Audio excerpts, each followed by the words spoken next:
Okay, first of all, let me say it's always a pleasure to come to Edinburgh and to the philosophy department, and so it's a pleasure to be here, and it's great to be at this graduate conference, which I think is a very good thing in principle, and also I must say I've been really enjoying the papers. Seems to be all the topics I'm most interested in, which is a great luxury for me. So thank you very much to Jada and the other organisers. Okay, so this is the fifth talk of the day, so probably people start. So I hope this is going to be quite a fun talk and not too technical. I certainly had fun writing it. I think we've got maximum 90 minutes, but I hope I'm going to talk for somewhat less than that, hopefully only 45 minutes. So there'll be plenty of time for quick Q&A or finish a little bit early if the Q&A peters out. Okay, so this talk is called The Social Norm of Assertion and Others. So the motivation behind this talk, probably people know about my work know that I'm interested in testimony.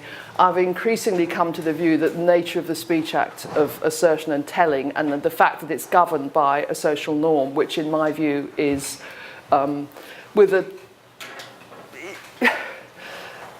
is nearly all the time it's that one should tell that P only if one knows that P.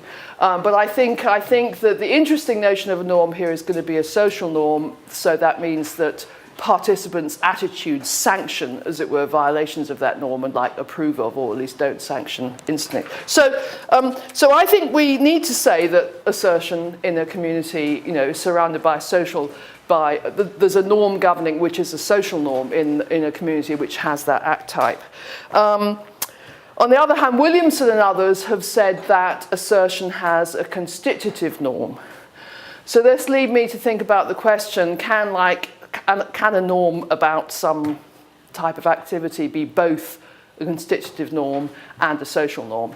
And so I'm developing material in this which is aimed at answering that question, and the answer is yes, it can, but there's a little bit of trickiness in the middle about how to make that possible. So apologise for the fact that the typeface on the handout is very small and dense. That was just my way of getting it all onto four sides. So all the main ideas are on the handout. So you could follow it through as I talk, or you could just listen and then you could refer to the handout afterwards, whichever you prefer. When I get to something which actually like a formulation of something, I'll kind of draw attention to it on the handout. Just check, people can hear me okay, right? Okay, good. Okay, so part one, norms. Social and moral and conventions. Also, perhaps I might just thank my friend and colleague Peter Graham, whose work's always wonderfully lucid and clear. And he has this really nice piece about social norms, which beautifully sets out the idea of a social norm, and he's read all the relevant literature, etc. So I took off from his account of a social norm, though his account of what the standard account is, let's put it that way, by sociologists and also some philosophers have thought about it.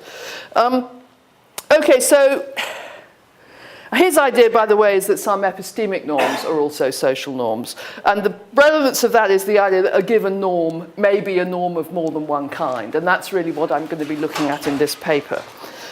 So just to repeat, I'm looking at the question, how can it be? Can it be that there's a norm governing the speech act of assertion, which is both a social norm and a constitutive norm of the speech act type? And my answer would be yes.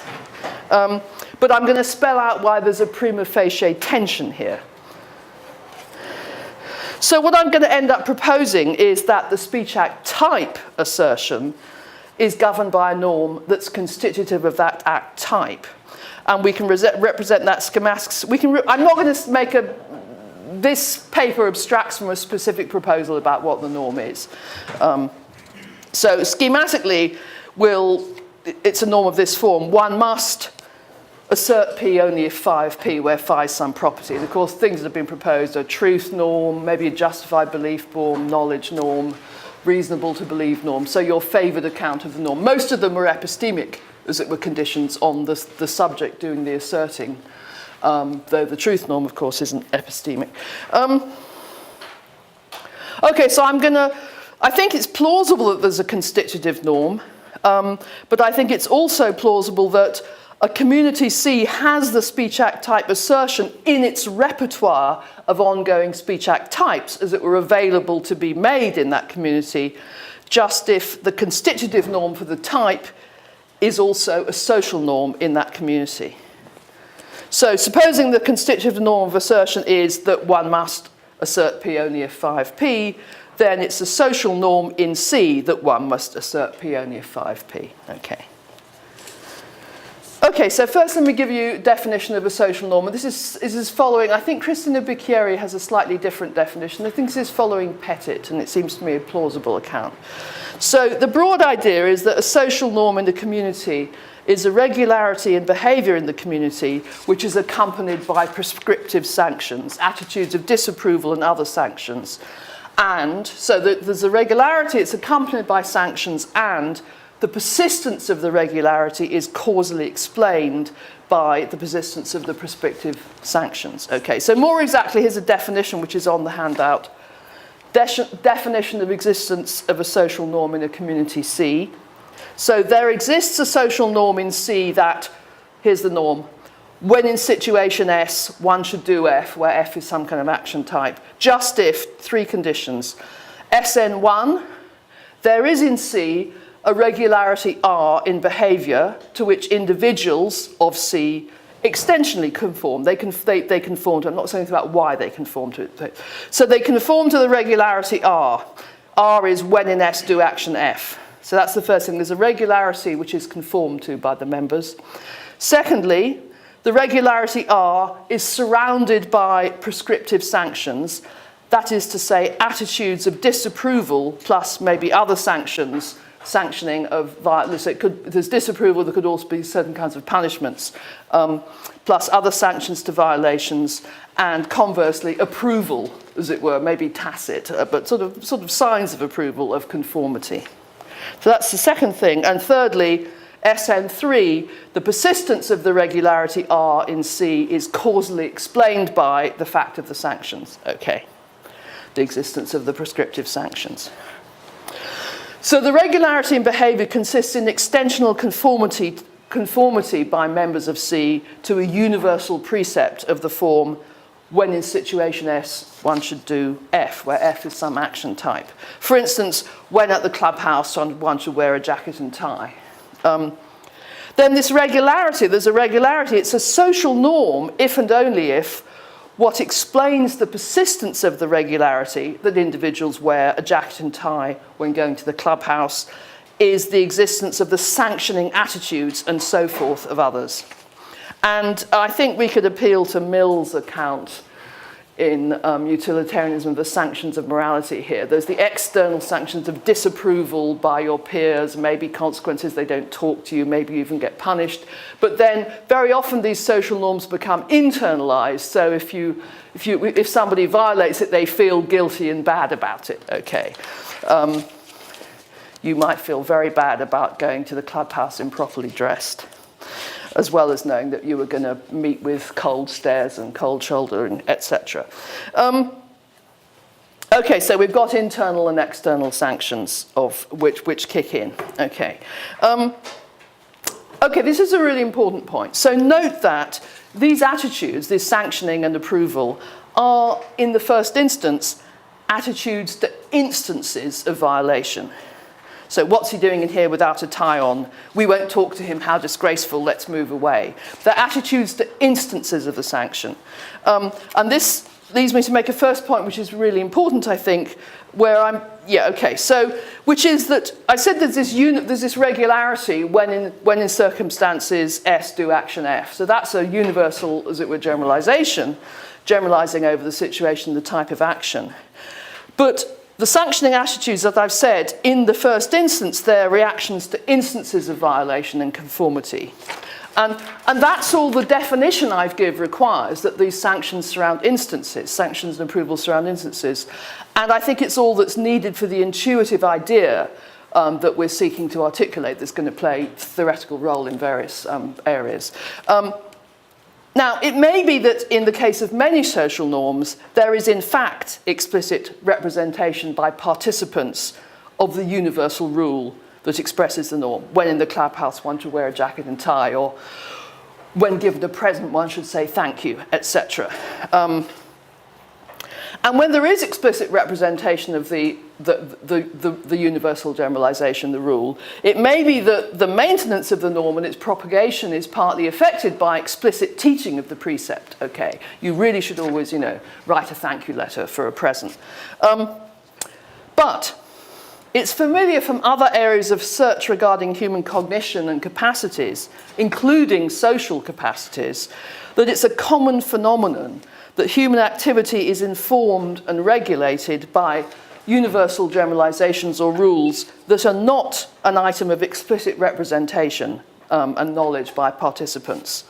And I think the rough generalizations of folk psychology are one salient example. It seems to me that ordinary folk with ordinary, as it were, competence in ascribing mental states to themselves and others, constantly, as it were, form expectations about what others will do and not surprised by what they do in accordance with a schema of rational action. If someone wants that P and believes by phi they can bring about P, then they're likely to phi. We constantly form expectations about people through applications of that schema, but those who haven't studied philosophy may never have explicitly formulated that general schema to themselves. Nonetheless, it seems to me, I know there's an empirical issue in mind reading, it seems plausible that some kind of tacit knowledge of that general schema is implicated in the kind of everyday understanding of people that we have. And the idea of tacit knowledge of general rules is certainly familiar from accounts of linguistic understanding and mastery. So here my proposal is that we should articulate the idea of a social norm so it's not required that participants explicitly represent and state and teach to others the universal precept expressing the rule. It's enough that they respond to instances of violation by others with disapproval and other sanctions, and to instances of conformity with approval and encouragement. And we posit that this is explained by tacit knowledge of the norm. So the rule is in some way motivating the extensional conformity, but that doesn't require explicit representation of it. And equally, their own actions conforming to the rule are seen to be guided by tacit awareness of the norm. Tendency to avoid violating it, to feel guilty and maybe expect sanctions when one does violate it. Just to repeat, I'm invoking here a clearly understood phenomenon that we need in explaining lots of areas of human intelligent activity. So, given that the knowledge of the norm need only be tacit, follow from our definition of a social norm that when there's a certain social norm N in C, everyone will have explicit personal level knowledge that this is the norm. And this may be so in some cases, but often won't be. And when the knowledge is only tacit, what the precise norm is that in fact tacitly guides and controls a practice regarding some kind of behaviour may be quite hard to ascertain. And this explains why even if there is a norm, social norm governing assertion, philosophers do quite a lot of arguing about what it is. So this is going to matter, that the idea that the representation of the general rule only has to be tacit when we come to thinking about whether assertion is governed by a social norm. Okay, so I've said what a social norm is. Now I want to introduce briefly a contrast with convention. So probably many of you are familiar with Lewis's account of convention. This is section 1.3 now. It's still on the bottom bit of page 1 of the handout. So roughly following Lewis's classic definition, it's not quite the same, but we say roughly that there exists a convention in the community C that when in situation S, one should do action type F, just if, so I've got 3 conditions for a convention. CV1, there's a regularity in behavior in C that individuals, when in S, do action F. So that's the same as a social norm. CV2, individual preferences are such that each member of C has a self-interested reason to conform to R, given that she believes that all or nearly all other members of C conform to R. Second condition. And thirdly, this preference, this conditional preference for conformity is what causally explains the persistence of R in C. So we've got the same regularity but a different causal explanation of why it obtains. Because when it is a convention is purely a coordination problem. Everyone wants to do the same as everybody else or appropriately coordinated action with everyone else. So it's just an epistemic problem of getting to the right, as it were, arbitrary regularity. Okay, but from those two definitions of a social norm and of a convention, it looks as if a regularity R in C can't be both a convention and also a social norm, because in each case there's a regularity, but they have different explanations. So it might seem it's either a social norm or a convention, can't be both. But this is too quick. So a convention, by the way, how am I doing? I'm fine.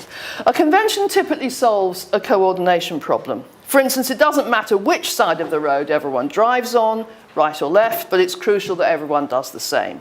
Either all drive on their right or all drive on their left. So it's in each person's rational self-interest to conform, so long as she knows that nearly everyone else conforms. This is surely so on the which side of the road convention. The interest each person has in driving on the same side that everyone else does is so strong, it will almost certainly trump all other motives in any situation. So, for example, even if one side of the road is sunny and the other's cloudy, the desire not to have a head-on collision is clearly overwhelmingly stronger than other motives. In contrast with social norms, individuals' preferences are not such that it's in each person's rational self-interest to conform, so long as she knows that nearly everyone else conforms. Social norms are regularities that are reinforced by sanctioning attitudes, etc. Without these sanctions, individuals would sometimes have a self-interested motive not to conform to the regularity, and that's why the sanctioning attitudes are needed to maintain the regularity. So that's why, for example, a social norm in a society may be a way of solving a prisoner's dilemma situation in that society. So this is the prima facie incompatibility between irregularities being a social norm and its being a convention in a community. But that's a little too quick. Consider again wearing a jacket and tie when going to the clubhouse. Maybe golf club members are all conformists, so each one has a self-interested reason to dress similarly to all other members. Then, if each knows that nearly everyone always wears a jacket and tie, each has a self-interested reason to wear a jacket and tie because they want to conform, okay? But this desire for conformity gives only a prima facie or pro tanto reason to wear a jacket and tie. Suppose that one day George has driven the long drive to the golf club to meet a colleague for lunch, but he's forgotten his tie, which he planned to put on when he arrived. The coordinating motive of his preference for conformity in dress with other members would have to be very strong to motivate him to drive all the way home or to buy one of the very expensive and hideous club ties that are available. So this motive alone, we can suppose, wouldn't be strong enough to motivate him to take the action that's needed to ensure he has a tie to wear on that occasion. So even if there's a conventional, a motive of the kind specified in a conventional stemming from conformism, it's not strong enough on this occasion. But let's suppose there's also a strong social norm amongst club members in favour of the regularity, always wear a tie in the clubhouse. So he'd incur vehement disapproval if he enters and has lunch without a tie on. So this sanctioning can provide the extra spur to drive him to use up his money on the hideous club tie.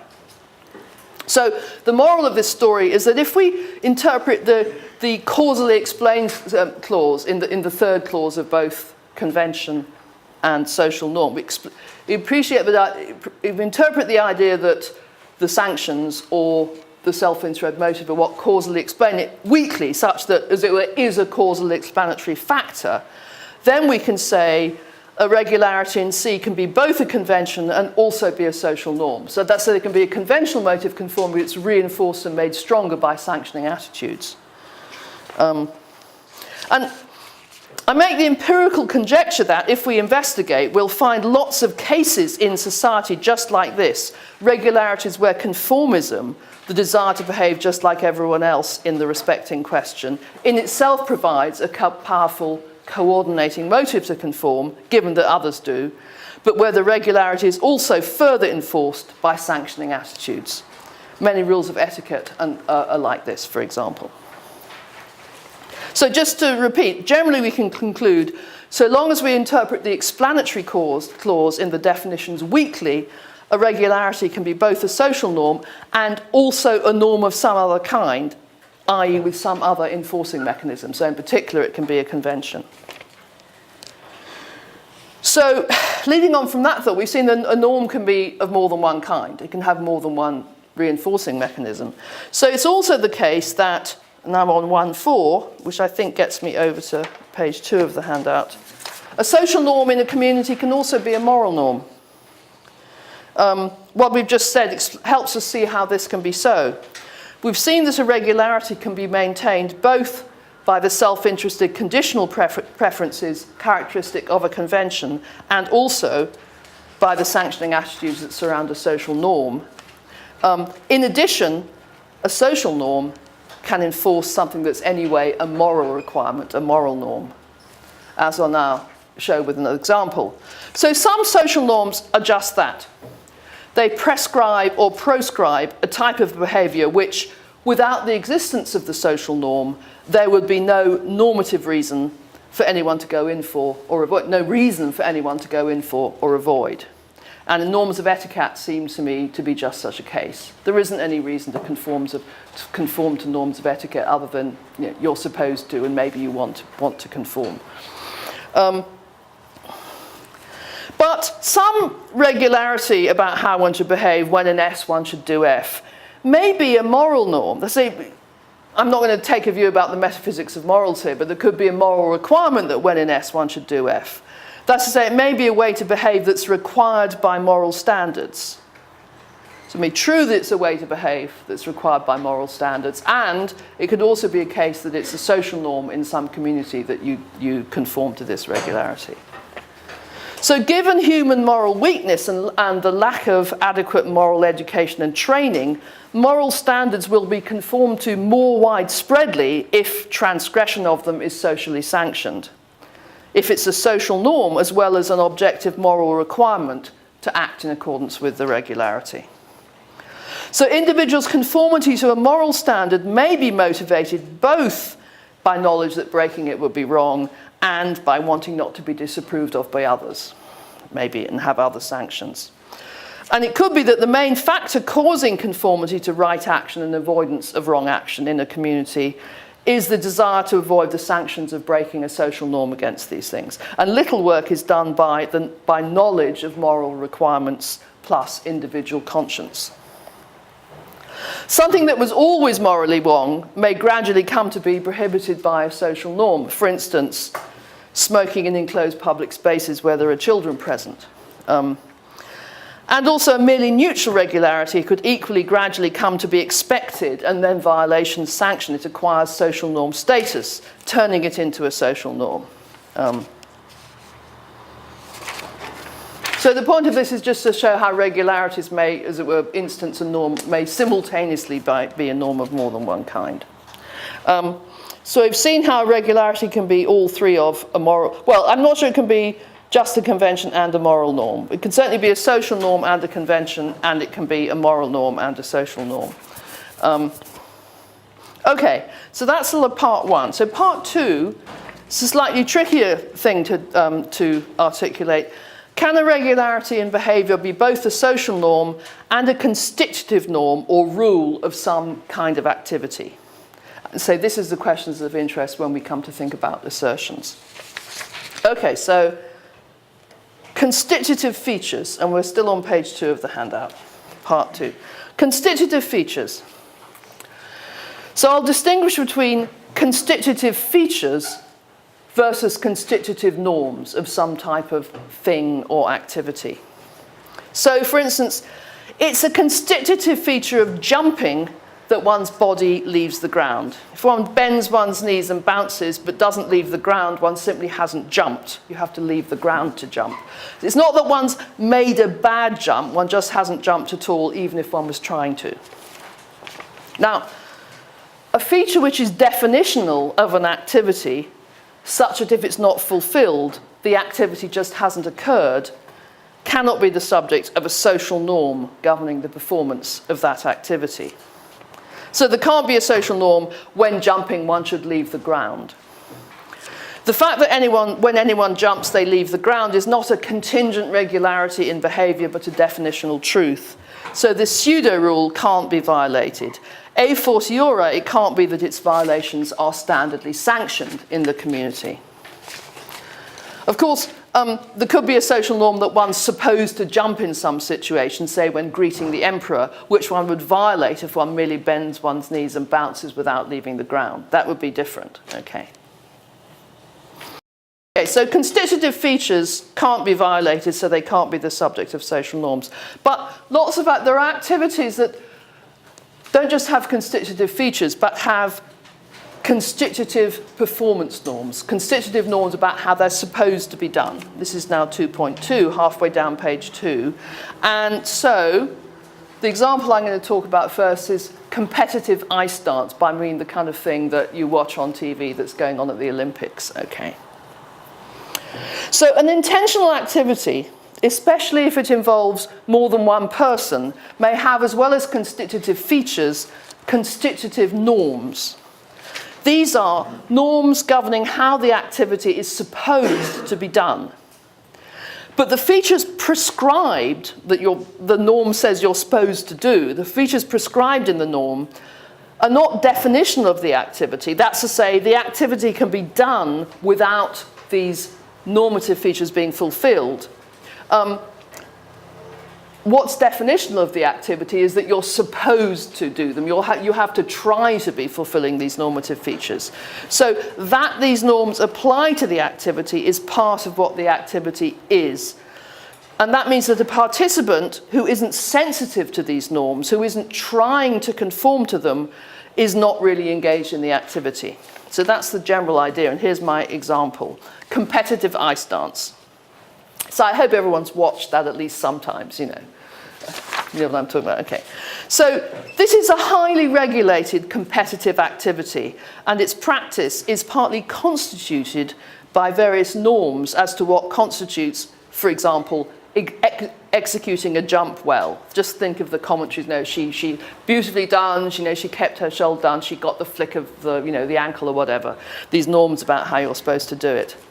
So these norms of good performance are internal to the institution of competitive ice dance, at least as practiced for the Olympics. Okay, there could be variant kinds of ice dance with different norms. We'll call it ice dance Olympic standards. Okay. So these norms of what constitutes a good performance are deeply entrenched as standards in the actual institution, to the extent that one can say that they are constitutive performance norms of ice dance Olympic style. Now, this means that you aren't really engaging in competitive ice dance unless you take them seriously, trying to conform to them in your performance.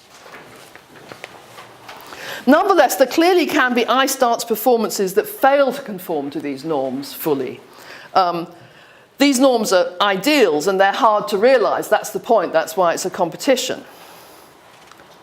There may also be other constitutive norms of the performance, like that you're supposed to go and bow to the judges at the end, which are easy to achieve, so that attempts to conform to them will almost always be successful. So failure to bow to the judge's end, another performance norm, couldn't be explained by it's difficult, so you didn't manage it. Non-conformity, in this case, will have to be explained by some other motive. Could be that you forgot, maybe you wanted to be rude or something. Okay, so this example shows us this.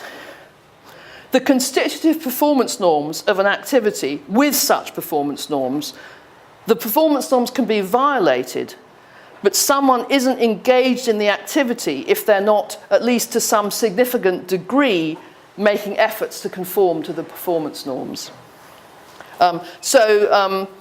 To adapt an example from Hitchcock, someone could be going through the motions of like doing competitive ice dance entry, but if you're not really trying to do it well, even if you're on the ice and dancing about, but really you're only there because it's the only way you're safe from your murderous pursuer, then you're not really engaging in the competition.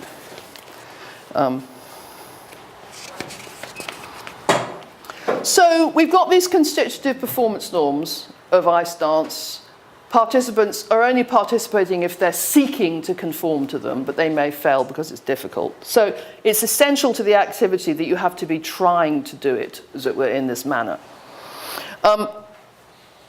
Are they also social norms, as it were, within the practice of competitive I stance? Well, I'm not sure if they're exactly social norms, but I think there's something akin.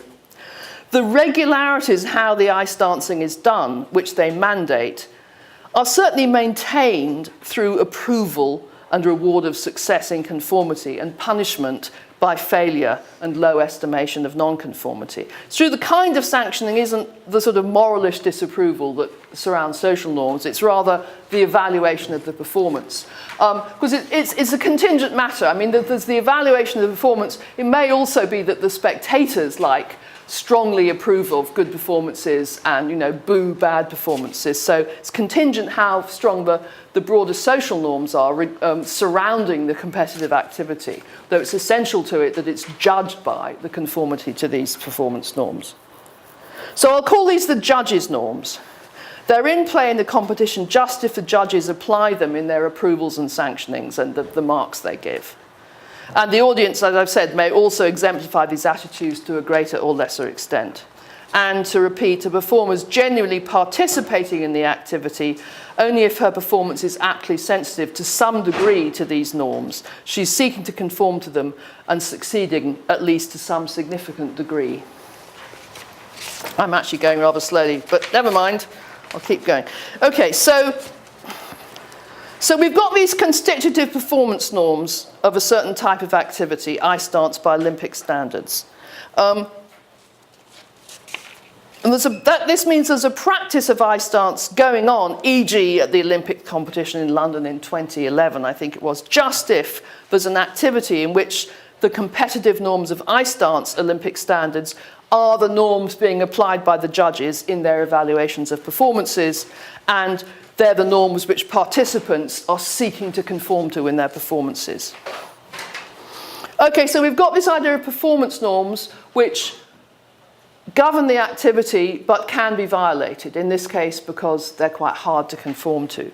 So this gives us a model which is applicable with some minor variation to the case of assertion. The variation is what we don't yet have in this analogy is a motive for violation of the norms governing the activity. I've said that I stance participants sometimes fail to fulfill the performance norms because they're hard to achieve. But with assertion, it's true that we might think sometimes people fail to or assert things that they don't know, assuming knowledge is a norm through honest error because it's difficult to achieve. But people often also lie. They intentionally violate the norm because they have a motive to do so. We don't yet have a model for that. Okay, so I'm now going to talk about football, or as I had to say, soccer, when I was giving this talk in the USA. Constitutive rules of games. 2.3, and we're now on page 3 of the handout. So we saw that something which is a defining feature of an activity can't be the content of a social norm, since by definition, this is sort of giving you a resume. Someone can't be participating in the activity and yet fail to fill them. So it's not a norm that when jumping you should leave the ground. It's just a definitional feature. Because it's necessary, not contingent, that an instance of the activity fulfills a constitutive feature. There are necessarily no violations of the feature. A fortiori, there's not a social norm sanctioning these violations. The idea of a violation doesn't make sense. Whereas we saw with the constitutive performance norms of competitive I stance, it's constitutive that the performer's activity is to some degree aptly sensitive to the norms, but this is consistent with her failing perfectly to fulfill them due to the difficulty of doing this. And this means that it's contingent whether an instance of the activity fulfills its performance norms or not. So the scope for the scope for the existence of attitudes surrounding instance of the activity that reward success and sanction failure in conformity to these performance norms.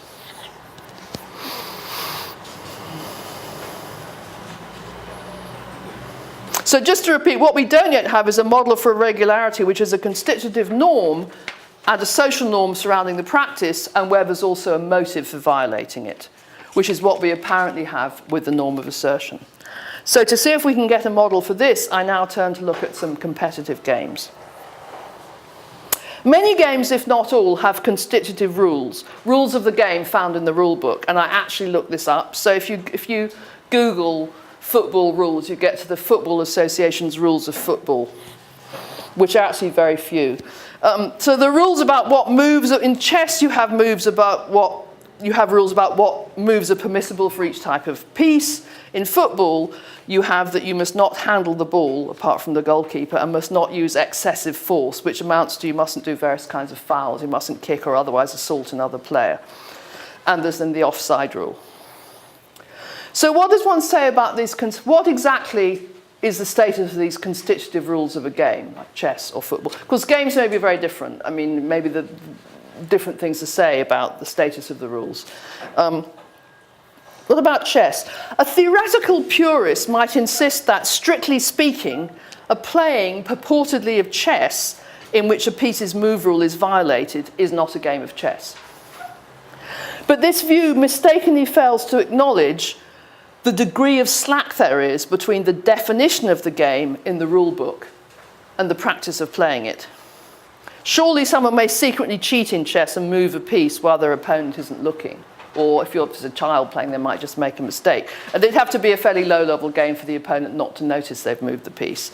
But this happens, actually, it happens crucially, in the knight's game of chess with death in the Seventh Seal. Anyone knows that? Anyway, never mind. Okay. He moves a piece while no one's looking. And the death doesn't notice. Okay, so similarly with respect to a game of football in which there are some undetected fouls, the referee doesn't notice is still a game of football, okay, although the rules have been violated. So generalizing from these two examples, it seems that this is the situation. The rules of a game G define the game G qua type. Notwithstanding, some individual playings may conform to the rules of G sufficiently to count as a playing of the game G, despite the fact that some players have broken the rules of G sometimes during the playing. And I'll explore below why this evidently makes sense. So why would players playing a game break the rules? The most interesting reason is this: because they want to win, and some of the rules make it harder to win. So there's a game-related motive to want to break them. This is the main reason why it makes sense to think of players as still playing the game despite their cheating violation of the rules. Someone might also knowingly break a rule for a non-game related reason, e.g. because of animosity to an opponent, so they want to take the chance to hurt them, maybe because they have an injury, so a required action is difficult, or maybe just by accident. So in football, fouls and offsides, when detected, are penalised by the referee as part of the rules of the game. In addition, so there's an official sanction that kicks in as long as the referee spots the foul or whatever, or the offside. As part of the rules of the game, the sanction kicks in. In addition, there may or may not be further sanctioning attitudes by other players and spectators. A contingent fact, the extent to which the sanctions of violations of correct play are sanctioned and disapproved of by other players and by spectators. When the latter is so, it seems that within the practice there's a social norm reinforcing conformity to the rules, in addition to the official penalisation within the game's rules. So it seems to be true of many games, both that first, the rules define the game, and in addition, there's a social norm within the practice of playing it that reinforces conformity to the rules. So that's contingent to the extent that which that may exist. So that could be a generic norm. Good chaps really don't cheat, in games. Or it could be a sort of specific game-specific norm. And both are probably in play to some extent most of the time in societies where games are played.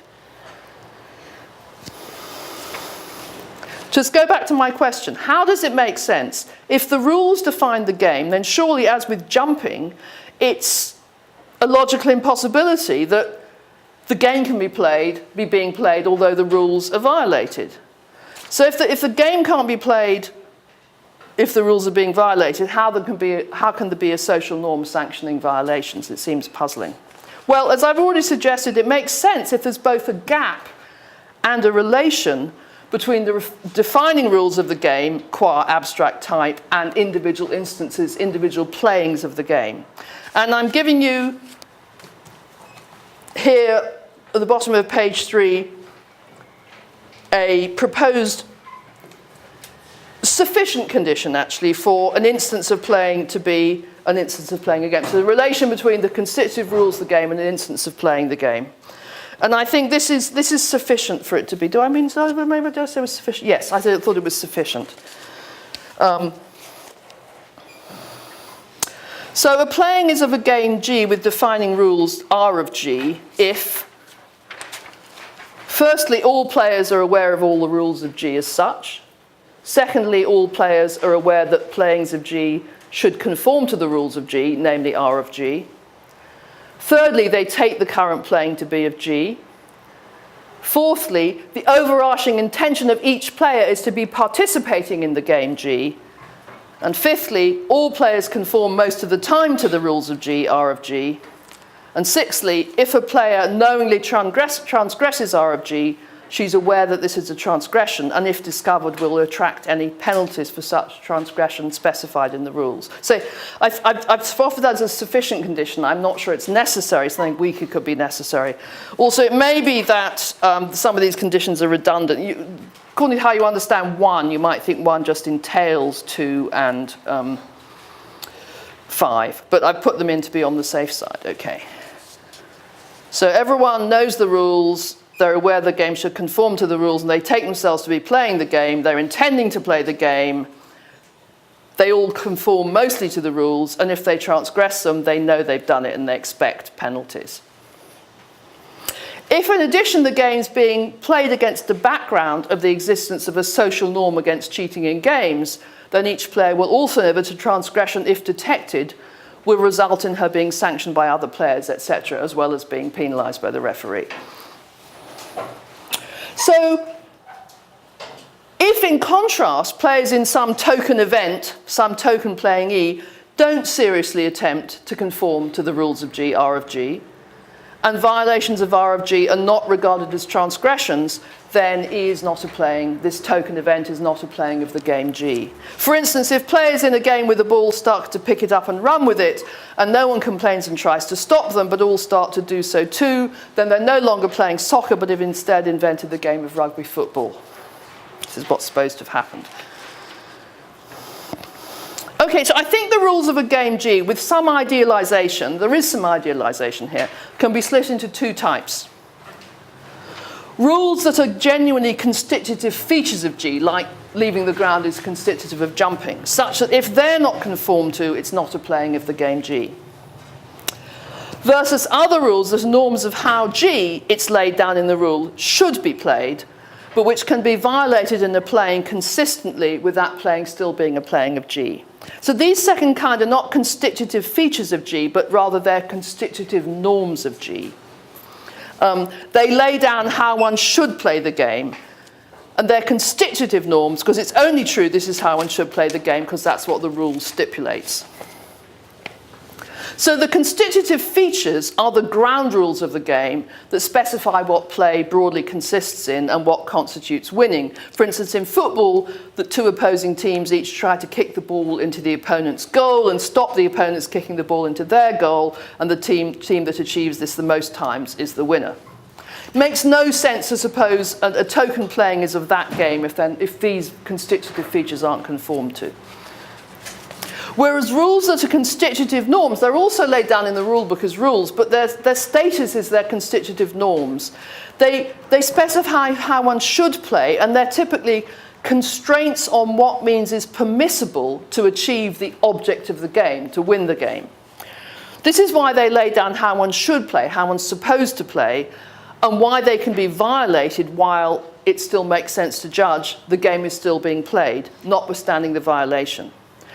Because, as I said, there's a game-related reason to violate. If the fact that you're not allowed to kick the ball to a player who has no defender between him and the goal makes it harder to score a goal, and that's the motive for the offside rule. So if you could do it without noticing, you're going to be able to get a goal. So there's a game-related motive to violate, and there are constraints that make it harder to achieve the objects of the game.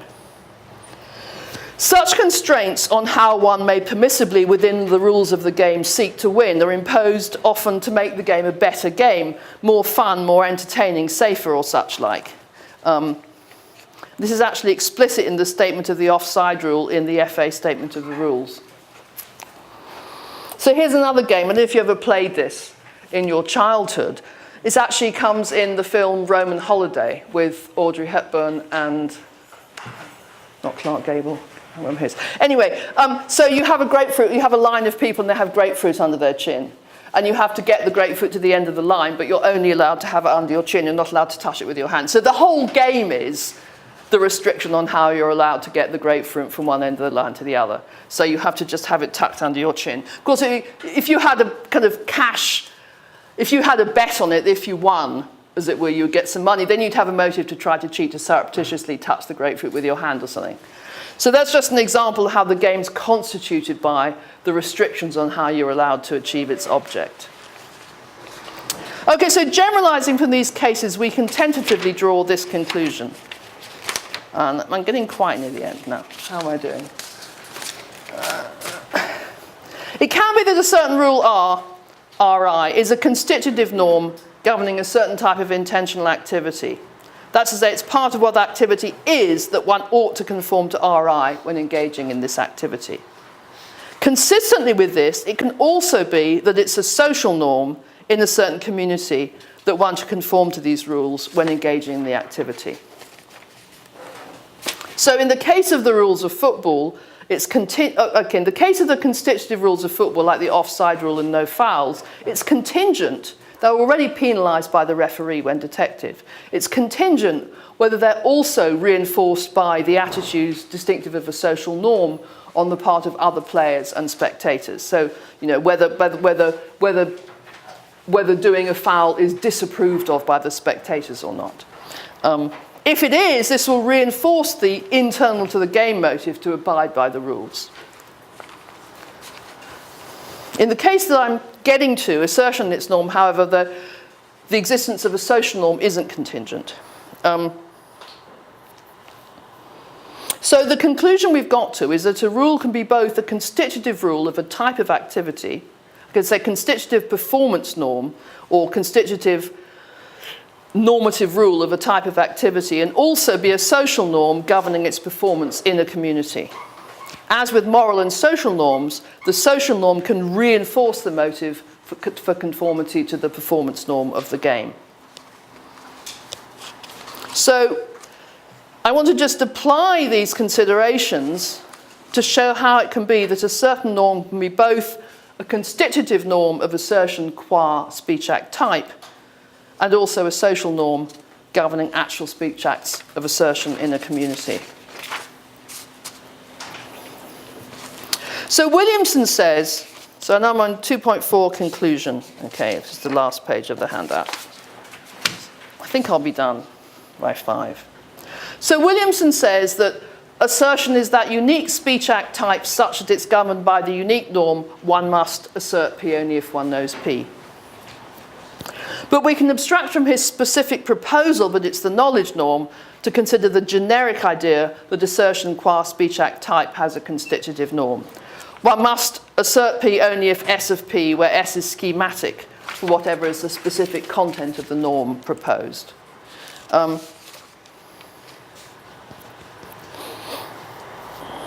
I'm skipping a little bit here. So our present concern is with this question: how does this constitutive norm of the speech act type relate to a social norm governing a practice of making assertions in the community? Then you can see in my sort of model, just like my relation between a game qua abstract type and the playing of the game, instances of playing of game, we've got a similar relation between the speech act type and actual instances of its performance in a community. But just to give you another sort of analogy, which I think is helpful, when I was a graduate student many, many years ago in Oxford, people were all doing Davidsonian semantics, but then they were worried about what makes this, okay, well, if you think a language is an abstract object defined by its syntax and semantics, then there's the question, So we've got an ontology of languages, L1, L2, etc. And then the question, what makes it the case that L1, rather than some other language, is the language spoken in a certain community? Why is it that in England the language spoken is English? In France, the language spoken is French. So what we need is, even if we think language are abstract objects, we need a count of what got called the actual language relation. What's the relation between a community and an abstract object, which makes that, the abstract object, be the one that characterizes socio-linguistic interactions in that community, okay? The semantics of the linguistic interactions in that community. What's certain is there must be an actual language relation. There must be some facts that make it the case that, for instance, the language spoken in the British Isles primarily is English. Across the Channel, French is the main language. Whether it can be spelled out in reductive terms is another issue, but it seems there's got to be something that makes it be the case. So the analogous question is, what makes it the case that a particular speech act type, suppose it's assertion, governed by the norm I've suggested, is the speech act involved in a range of ongoing linguistic transactions in the practices of a community? And my answer is very short. So this is like a Davidson paper where there's tons of stuff and then the actual bit is about one sentence. So my paper's like that.